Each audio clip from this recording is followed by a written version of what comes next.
Hello, my name's Amanda Hannah McClear. I have to be honest, when I start this, when I was writing this yesterday, I considered not coming because it's extremely painful to rehash these traumatic events. And because 6 cyclists have been killed since we lost Jose, and that's really hard to contend with.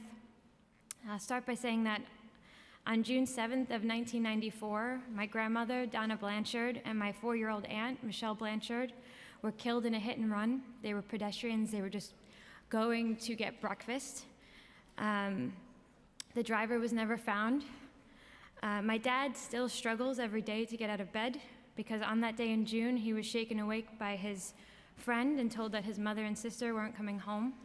And like I said, to this day, has a hard time getting up. And now, 25 years later, I also awoke to horrible news. I was at my partner's house, and we were celebrating Eid with his family. We watched some home videos, and I fell into a midday nap. And when I woke up, I was tentatively approached by my partner, and he told me that Jose Alzariz, my mother's partner, had died. It was surely a nightmare that I thought I was going to wake up from, but I never did. I have to stress that we never worried about Jose cycling in the city because he took all of the necessary precautions. He was the safest cyclist you would ever meet. He found out that my mom and I weren't wearing helmets and immediately went out and bought us helmets. I've been cycling on the street since I was 14 without a helmet, and we just never did it. But he made sure we got them. And on August 11th of this past year, he had a helmet. He was waiting patiently for the light, but a reckless driver was going 60 miles per hour in a 25-mile-per-hour zone. So when the driver blew past that red light, a solid red, on Coney Island Avenue, and he hit another car, that car went flying and killed Jose. If Jose wasn't following the rules of the road, he might have survived, but this can't be a city in which following the rules of the road gets you killed. I feel that we're a city that is playing catch-up. We're playing catch-up when it comes to pedestrian and cyclist safety. London implemented side guards 5 years ago. Where were we? We're supposed to be a leading metropolitan city. Cities like London, Paris, Oslo are blowing right past us. And I heard a lot about community engagement, and while that's important, the mayor of Oslo didn't second guess that she needed to shut down streets for pedestrian and cyclist safety. She just did it. There was pushback from businesses, and she still did it anyway. And things are much safer there, and people are happier, and businesses did not suffer because of it. We should be talking about the implementation of a comprehensive network of 100% protected bike lanes. These bills should have been passed years ago. Like I said, London had passed it already. So yes, please pass these bills because they're past due, but we have so much more work to do. 5 years ago, they isolated Coney Island Avenue as a dangerous intersection, particularly where Jose was killed, and nothing was done about it, and we lost Jose. There should have been a protected bike lane there.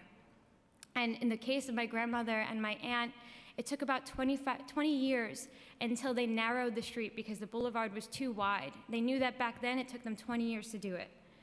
We don't have time anymore.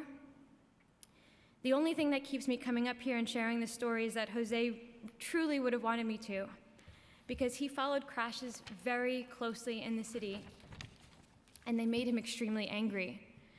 Just 12 days before he was killed, he shared an article with my mom about M. Smolovich, the 30-year-old cyclist who was killed on 36th and 3rd in Sunset Park on July 29th. The crash happened right outside of my mom's office, and Jose was nervous about her riding her electric scooter from their home in Park Slope to Industry City. There's no questioning what he would have said if he was here with us today. The green wave doesn't go far enough. And I don't want to hear things like we heard just now about being realistic.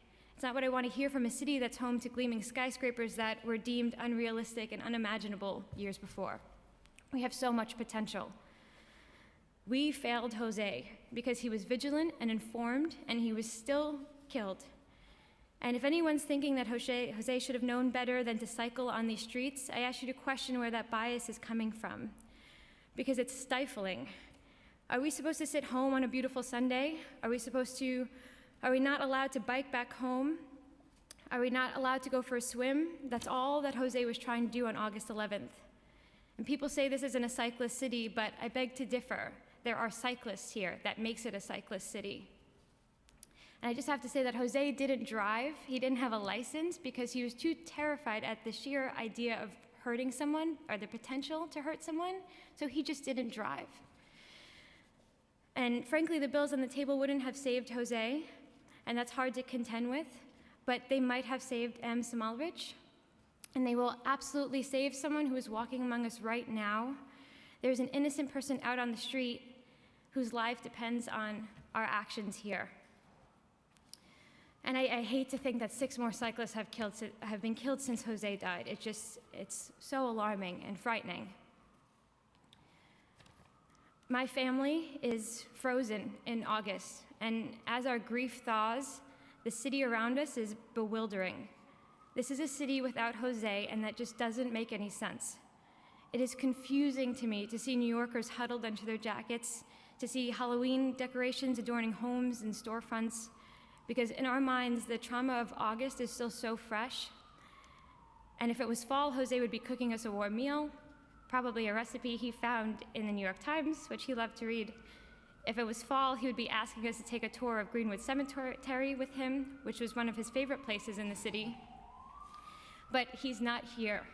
And I have a mom that's struggling to make sense of losing her partner that she thought she would have for another 30 years. And I share these personal details because I don't know how else to elicit empathy. And that's empathy, not sympathy, because sympathy is well-meaning cards and empty promises. Empathy is action, and we're going to need a lot more of it if we're going to save lives. There are no strangers here. My suffering, my family's suffering, is also everyone's suffering in the room, and it should compel us all to make changes in the city, and quickly.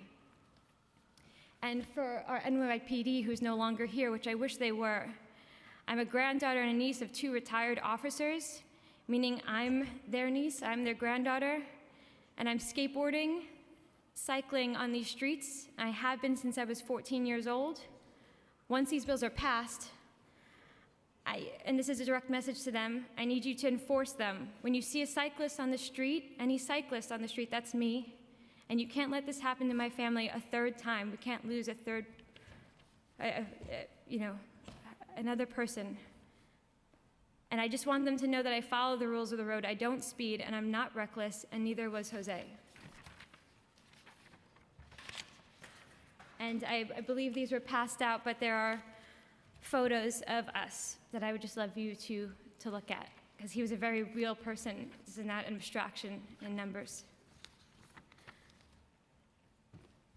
Just want to say so sorry for